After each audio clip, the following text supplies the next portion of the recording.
The predator species laughed at Earth's weakness, until the human exchange student smiled back.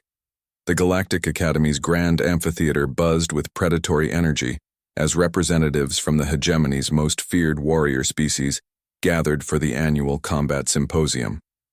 Towering Crithari with their bone spikes and acidic saliva dominated one section, while the sleek Vexhai displayed their retractable talons with casual menace. The reptilian Gorthak lounged in their designated area, each one capable of crushing steel with their bare hands. At the center of it all sat the Apex Council, the 5 most dominant predator species who had carved their empires from the bones of lesser civilizations. They had gathered to discuss the newest applicant to their exclusive warrior exchange program, a species called humans from a backwater planet designated as Earth. "This is what they sent us?" General Korath of the Crithari rumbled, his voice like grinding stone. The holographic display showed a lean young man with dark hair and an easy smile, standing barely 1.8 meters tall. "This? David Kim? He looks like prey."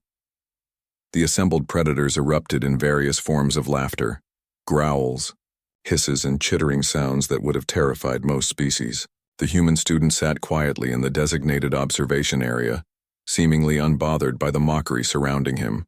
Admiral Sil Thix of the Vexhai unsheathed one of her blade-like claws, examining it in the light. "Earth's population is only 8 billion. They have no natural weapons, no armor plating, no venomous capabilities. Their military records show they fight with tools rather than their own bodies." She gestured dismissively. "They're not even proper predators." "Perhaps this is their idea of a joke," suggested Warlord Thane of the Gorthak, his massive frame dwarfing the chair designed to accommodate multiple species, sending us their weakest as some form of jest. The human, David, raised his hand. With a polite smile, "Excuse me, may I respond to that?" The amphitheater fell silent. It was unprecedented for an applicant to speak during evaluation, especially one from an unproven species. General Korath's bone spikes extended slightly. A sign of irritation. "You wish to defend your species' weakness?" Korath's translator rendered his growl into standard galactic. David stood up, his movements fluid and confident despite his small stature among the giants. "Actually, I'd like to clarify something about human nature. You see, you're making the same mistake that a lot of species make about us." "And what mistake is that, little prey?" Admiral Sil Thix's voice dripped with contempt. David's smile widened, and something in his eyes shifted. The warmth remained. But underneath it, the assembled predators suddenly glimpsed something else, something that made their instincts whisper warnings.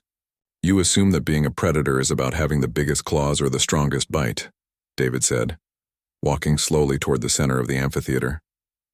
"But that's not what makes a species apex, is it? It's about being the most successful hunter." He stopped in front of the holographic display showing Earth statistics. 8 billion humans on one planet, you said? Let me put that in perspective for you. The Crithari Empire spans 12 worlds with a total population of 3 billion. The Vexhai hegemony has 15 worlds with 4 billion.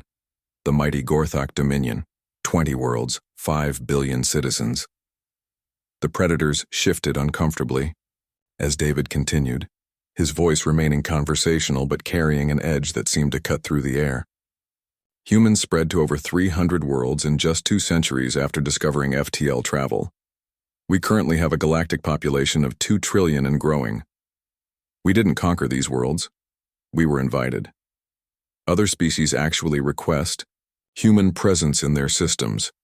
Warlord Thane leaned forward, his reptilian eyes narrowing. "Numbers mean nothing without strength, human. Your species cannot even survive in natural combat."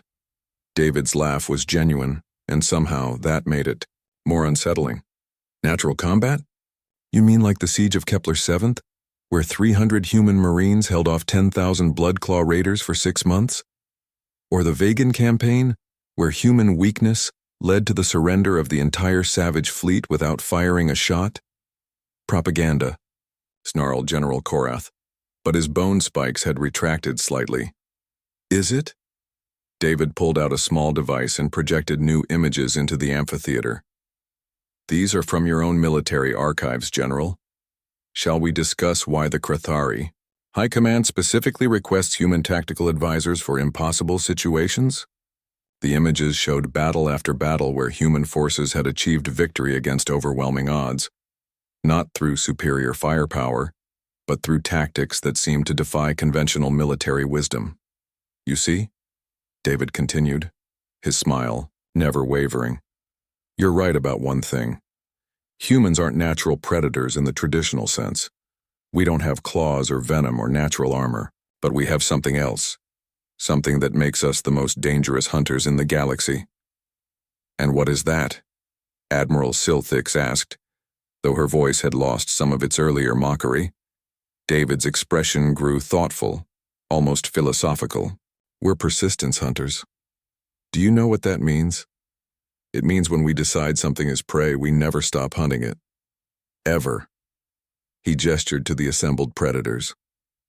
Your species hunt when you're hungry, when territory is threatened, when instinct drives you. Humans? We hunt as a hobby, we hunt for sport, we hunt for curiosity. We've turned hunting into entertainment, into art, into science. The amphitheater had grown unnaturally quiet. Even the ambient noise of alien breathing seemed muted. We hunted mammoths to extinction with pointed sticks. We hunted whales from small boats with hand-thrown spears. We hunted our own apex predators, until they learned to fear us. And when we ran out of things to hunt on our own world, we went looking for new ones. David paused, letting his words sink in before delivering the final blow. Every single one of your species has a natural enemy. Something that can kill you, something you instinctively fear. Humans don't. We made ourselves apex on a world where everything was bigger, stronger, and more naturally armed than us. We didn't evolve to be predators. We chose to become them. Warlord Thane's massive form shifted uneasily. What is your point, human?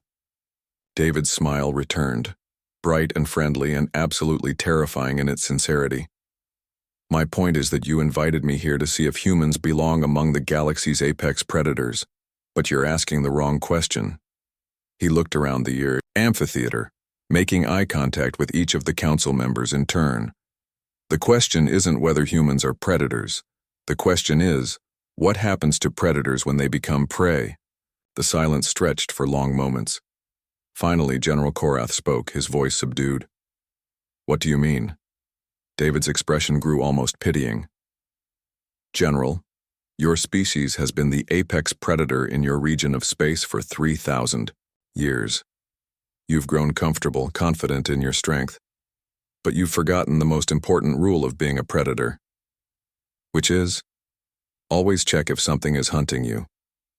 David pulled up one final image, a star map showing the rapid expansion of human space, the tendrils of human influence spreading like a vast web throughout the galaxy.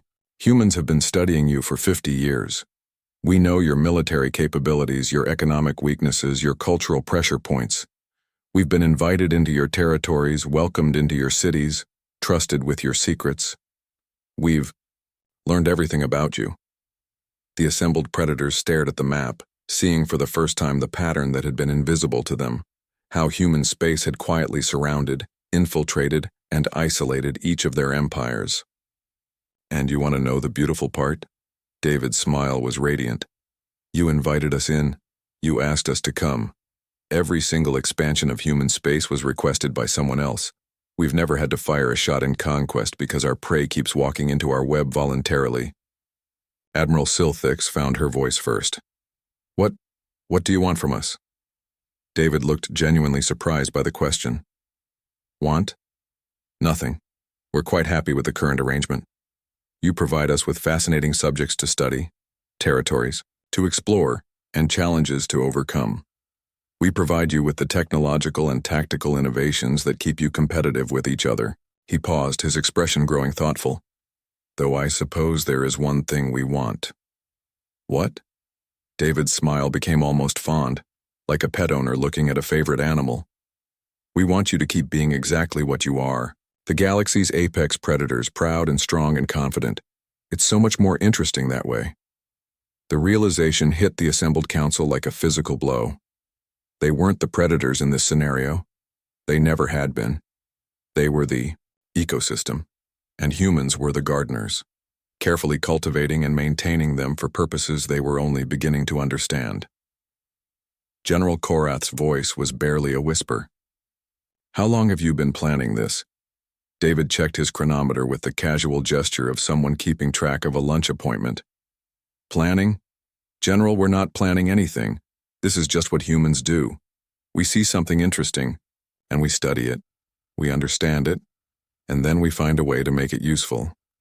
He looked around the amphitheater one more time, his expression warm and friendly. "Welcome to the Human Nature Preserve. We hope you enjoy your stay."